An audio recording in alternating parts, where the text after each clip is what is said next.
Hey all, Peter Zeihan here, coming to you from Colorado. Today we are taking a question from the Patreon page. Specifically, do I think that the Trump administration is going to send Tomahawk missiles to Ukraine? And if so, what sort of damage would they cause? Let's start with the damage, then we'll go to the decision. Ukrainians would love to get their hands on Tomahawks. Now, the Ukrainians have shown no shortage of creativity and ingenuity when it comes to developing their own drone program.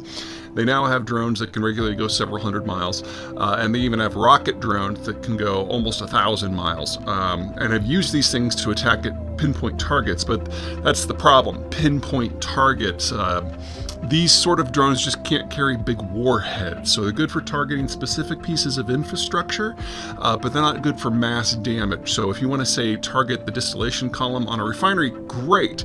You want to take out the entire refinery? No, because those complexes, even in Russia where the refineries are smaller, are like a quarter of a square mile, and you're not going to take that out with a 100-pound warhead.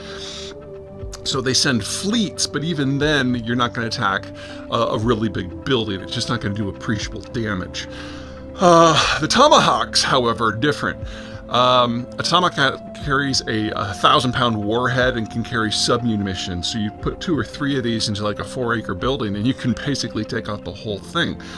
They also have a range of about 1,600 miles, which is almost double what any Ukrainian drone can do. So the idea is you would use these things, launch them from western or central Ukraine, nowhere near where the Russians could do anything to interfere with the operation. They fly low, they can't be intercepted, and they take out facilities deep into Russia. The 3 facilities that the Ukrainians would probably use these against are all drone production facilities. There's one near Moscow. There's one in, Yelabuga, which is in Tatarstan, which is at kind of the far edge of where the Ukrainians can hit with their drones right now. And the third one is further east, getting into proper Siberia, Izevska, maybe about 1,300 kilometers away. Anyway, these are where things like the Shaheeds are being mass-produced, where the Russians' own systems are being mass-produced, where Chinese parts are coming in and being assembled. And if those 3 facilities could be taken out, it would really change the face of the war in a very big way. Now, that doesn't mean it's going to happen, and the problem isn't so much political, because we know that Donald Trump has really no problem with political niceties. The problem is technical.